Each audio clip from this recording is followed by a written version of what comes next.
Hi, and welcome to another Paul and Ted's Talk Time. I'm Ted, this is Paul, and today we're talking about pets, and we're going to concentrate on cats and dogs and discuss which of these is the better pet.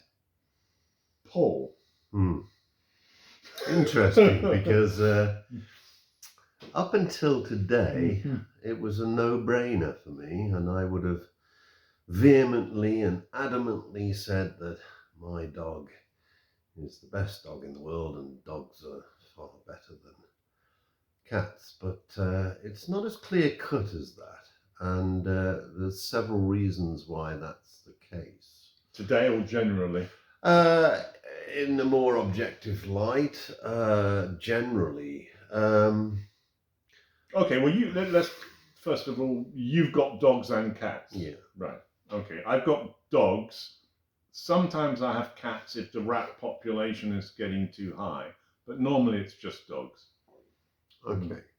So cats are more of a functional pet than dogs. Functional as in, well, they have a purpose. They have a purpose. Well, I think dogs do as well. I mean, my dogs are guard dogs, and I don't have to worry about anybody coming in the house. Actually, I do. I worry about somebody coming in and getting eaten. Yeah, but generally speaking, they have a purpose. I think they both do. Yeah. Well, you better just elaborate on that, because you have huge dogs. Yeah, I mean, not just huge. These are. Yeah. These are, what breed are they? German Shepherds, quite big, and these are guard dogs anyway. And I've got a few of those in the house, lounging around, not doing much until somebody gets near the house, and then they start up. I mean, we live in a country where most people have pets, or not necessarily pets in that sense, but cats or dogs. I think that's fair to say. Yeah, but they're very much there for a purpose, aren't they? I think so. But I mean, they're not in the house. Like perhaps in England, we used to have dogs. If you had a pet, it would be in the house with you, wouldn't it? As a rule. But here, no, not the case here at all. But I mean, intelligent animals.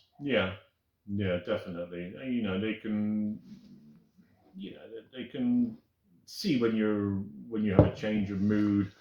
They can sense when there's a change of circumstances, or when something's going to happen, or you have a slight change in what you're doing. They can pick up on that pretty quickly. Yeah. Yeah, they say that, and I do go along with that to a large extent. They do say that they have personalities. Dogs have personalities, and they, as you say, they pick up on the traits of their owners, which is rather worrying, because based on today's behaviour by my dog, he's displaying some really bizarre behaviour. Yeah, okay, but what's he done today which is different from normal? Disobedience. Maybe he's always been disobedient. No. I think they're quite clever. I think he's realised that I'm a soft touch, and he's pushed the boat out on a daily basis, and he's tested the ground. And now, because he really feels at home here, and he's well looked after, and now he's exploiting me. That's what he's done. He's exploiting me, and I don't take kindly to it. And so what's the plan? The plan is to do what I've done. He's tied up round a cherry tree at the moment, and he's going to stay there for a while. But that's interesting, because, we tend to personify animals, don't we? We tend to project, personalities onto them, and give them attributes, human attributes, hence the personification. And we even talk to them, whether we like it or not. We do tend to talk to them. Do you talk to your dogs? Yeah, all the time. Right. Okay. Yeah. Now, I mean, let's be realistic here. I mean, in the light of day, how much are they how much are they really understanding? Oh, I think quite a lot. Do you think so? Oh yeah, I think so. Definitely by the tone of your voice, I think they can pick up a lot on that. You know, I mean, when I walk out the front door and then one of them's on the doorstep, and I tell them, you know, Bella, for Christ's sake, move. I mean, they move, and they know already by the tone of voice that they're in the wrong place. And if they're barking in the middle of the night and I have to open the window and shout at them, they all shut up. They know that this is not what they're supposed to do. Okay, so obviously they don't know all the words, but definitely the tone of voice they can recognize. You think so? Oh, I've no doubt about it. No. Yeah, Yeah, definitely. yeah. Not sure about cats. I think cats. Cats. I don't. You know, as far as compared to dogs, I have a preference towards dogs. Although cats very much have their place. I mean, cats are very self-serving, independent, self-serving. You know, whatever's good for them, they're not too interested in you. Dogs, I find, are different. They tend to be, good companions. And will pick up on your moods quickly. If you're not in the mood, they'll. Yeah, I mean, I mean, he, Coco out there, he's very much, he part of my family. I live alone, and they are my family. And when I go out in the car, as soon as the engine starts, he'll appear, and he'll want to come. He'll come in the car just down the road to drop the bins off. Mm-hmm. Yeah. You know, he's bizarre. You know, why does he want to? More often than not, we're just going in the car to the bins and to come back again, and he's quite happy to do that. Well, he thinks that's his place. Yeah. Why would he think it's his place? Yeah, because once you like you've been complaining about, I mean, once you offer them something, then they assume that that's, I mean, when I go home, I feed my dogs at night time. All the dogs are lined up, food time, where have you been? What's the delay? It's like, we get fed at this time, what's your problem? Yeah, I do the same in the morning. I mean, it's ridiculous, the cats are there, the dogs are there, everybody's just waiting for their food. Well, you get in the habit, don't you? You get in the habit of feeding these animals, and like it's sort of like you feel that it's something you have to do. Whereupon in the wild, these animals are fending for themselves. They always say about dogs, you shouldn't feed them every day anyway, because in the wild, they're going to eat, 2 or 3 times a week or whatever, and really, you should be feeding them once every 3 days or something, which of course what most people do in this village. People who don't actually live in our village, they live in the towns, will come back into the village every 2 or 3 days and feed their dogs. And when they're not here, the dog doesn't get fed. So that's not unusual. And they don't have dogs in the house like we touched on before. Dogs are very much in the yard and serving a purpose to ward off people coming in. Interesting how different cultures relate and treat their animals, isn't it? Yeah, you wouldn't want to be a dog in China, would you? Yeah. Probably end up shorter. in a pot. Shorter lifespan. Or Korea, I can remember. Or Korea, or Philippines as well. Come to that. Do they eat them? Yeah, they do. Do they ever? Yes, they do. Certainly eat them there. So various countries where they eat them. Yeah.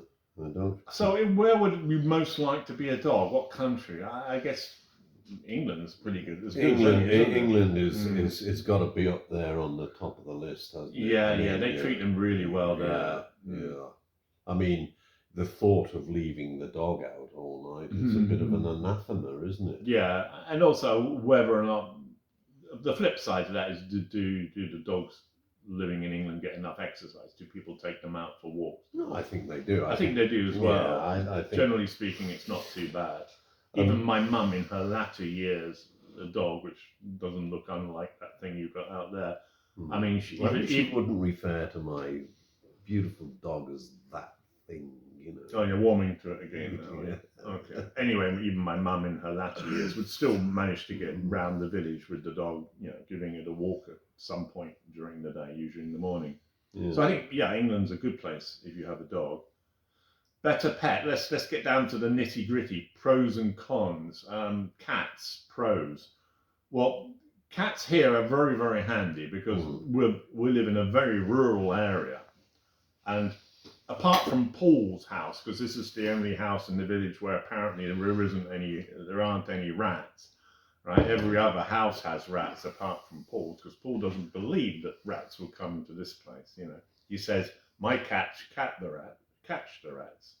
Well, what they do actually, they go to the nest of the rats and get the little ones.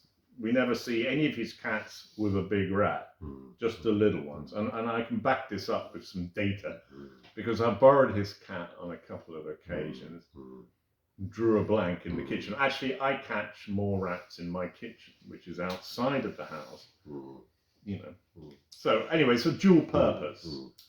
I'll be coming on to this in a minute. I'm letting him get it out of his system, and I think a good cat, that's a cat which you get from a barn, not one you find lying around some living room which has been stuffing its face all day and just sleeps on various chairs. I think one you get from outside and then you train it up in the house. I think he will actually keep your house free of mice and rats to the greater extent. In that respect, they're good. And of course, you don't have to look after cats. You just put food out. If they're indoors, you put a cat tray down there where it can poop and stuff. Easy to look after.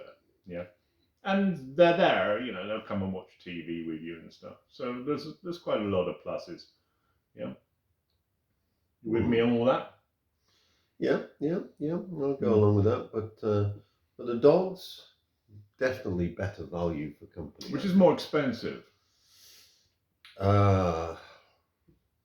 I would say my cats, because I think cats are more fussier. What, food-wise? Yeah.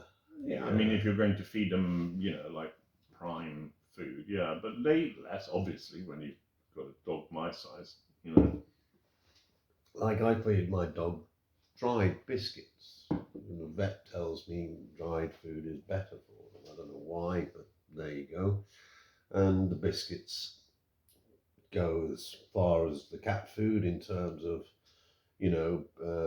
ratio and proportion of food for the animal. Over the period of time you've had these animals, which has cost you the most in vet fees? Oh, no doubt. The dog was kind of. No, actually, no. There's not that much in it because they both had to be defleed. All the cats had to be, tied up in terms of what do they call it, sterilization or whatever they call it. Done. And he was done for free because they have some kind of, I don't know, they don't want dogs roaming around the street, so the vet did him for free. It's a policy, I think, that they have. But I would say pretty even keel. Yeah, even on that. The bigger the dog, obviously, the more food. So, How much do you spend on yours a week? You've got about, what, 6? 8. Yeah. Got 8. 8 dogs. Yeah. 8 German Shepherds. I wouldn't be able to afford that in anywhere else, I don't think. Here I can afford it, but I don't think in England. First of all, you wouldn't have space in your house for 8 animals, and here, I've got dog houses and stuff in the garden, plenty of space for them, so it's okay. And what I feed them is not expensive either, so it doesn't become prohibitive. If it was in England, then forget it. Yeah. Well, one at the most, 1 or 2 at tops. One dog. Yeah.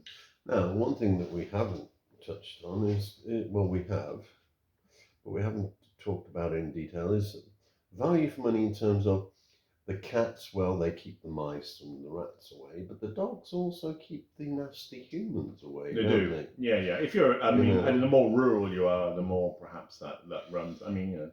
But I wouldn't have a problem if I was living in England, in a city, or in any area where you might get unwelcome visitors. Generally speaking, people don't want to come to a house which has got those kind of dogs in them. You know, I think you're pretty safe unless they're absolutely sure that there's something they want to get their hands on, and then they're probably going to have to kill all your dogs to get it. So then most people are not going to do all that. So you're fairly safe.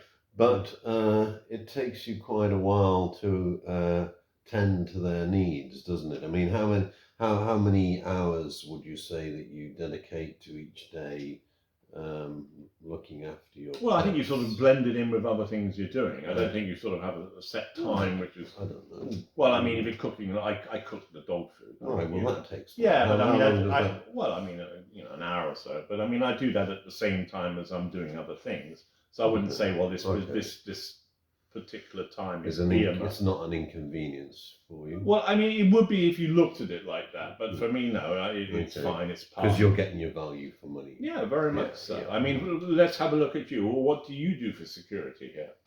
Well, I have an alarm system. Alarm system, okay, and these things have to be paid for as well. Yeah, So there is there's an Yeah. offsetting of. But I mean,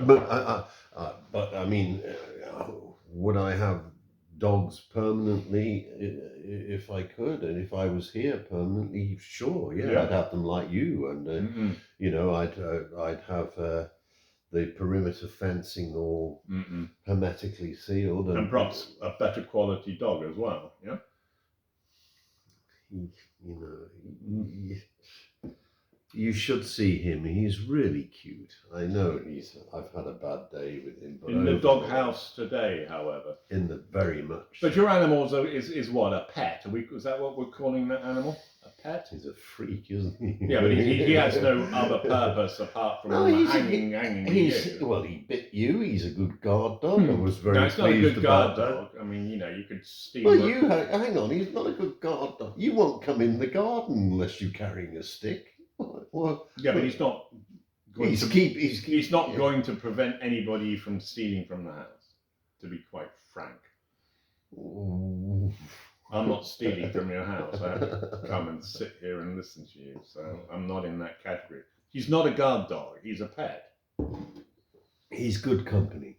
Okay, so that's his. You know, that's what he's there for. He's there. But he will bark of a night. Okay, so he'll alert you. Yeah. If you're not around, he's useless. Yeah, he's pretty much useless, isn't he? If he's not around. Yeah, I mean, if you went out to the shops or something and he was stuck here, I mean, there's no way you could classify him as a deterrent, is there? I wish you could see him. Probably not. But I think a dog's bark will keep a lot of people away. You know? Yeah. But he's not a guard dog. No. Okay, so what's his purpose? Company. Company. Okay. Yeah, and my dog. He's fantastic company. Yeah, and my dogs will go under that heading as well. Good company, and also, very effective guard. I mean, I get to know his characteristics. I know his characteristics. You get to know their idiosyncrasies, their behaviour. Definitely. And it's kind of fun because I can sit in my chair. I've got a chair over there which I sit in and watch television, and I can leave the lounge door open, and he's out in the vestibule. And I can say, come in, and he'll come in, and I'll say, house rules, and he'll go out, I mean, it's a bit cruel because he kind of doesn't know whether he's coming or going. But I can sit down next to him, and I will know what he's going to do. He's going to start gnawing away at my hand as I'm trying to watch television, and he won't let go until I give him some attention, and we play, and I roll him over, and I go through all the motions with him, and we have a fun time. Now, for a lot of people, that might sound like a sad time, Yeah, sad, but he's a pet. You see. Okay, now I'll go with that. Okay, so that's his status. Yeah, he's a pet, and he's good fun. He's a lot better than a lot of humans I can think of as company. He's Okay, here's a question for you. Okay, one of the two has to go, the cat or the dog. Do we have to be so cruel? Huh? It's a cruel world. I'm afraid it would have to be him, wouldn't it? Him, the dog. The dog. Yeah. Yeah. Big heave ho. Yeah. Doesn't have any use. No. Yeah. No. Okay. No. Bit redundant. Mm. And of course, for you, it's the other way around, isn't it? Yeah, it is. Yeah, it is. I mean, different setup. But yeah, it's a different security setup. Well, it is, yeah, because it's full-time security there, and so far so good. And of course, you have a security system, so you know when you come back and perhaps live here full-time when you're retired, and you get a dog, you won't be thinking necessarily a guard dog. You'll be thinking another inane companion in the house. Yeah. No, because there are certain types of dog which Double up. Yeah. Like the black dog that I take for a walk. I'm not quite sure what his breed is. Muchshire, I think. Mm-hmm. No, he's kind of like not a Labrador, because Labradors are renowned for not being, quite feisty and aggressive. But this one would take a chunk out of you. Yeah, common or garden mongrel. Yeah. Yeah. Okay, so the dog got the heave ho. The cats are there for a definite purpose. I've had cats in the house. They have to have a different exit, because if they come where the dogs are, the dogs will get them. So they can come in and out for a different exit than cats. I sometimes have a cat, because we do get mice in these kind of houses. We get them in the roof quite a lot, especially if you've got lots of insulation. They'll come in for the winter and spend the winter with you, and it gets a bit annoying because they get noisy. Yeah. Never experienced that because I've never had them here, but yeah. No rats or mice come within 100 yards of this house, apparently.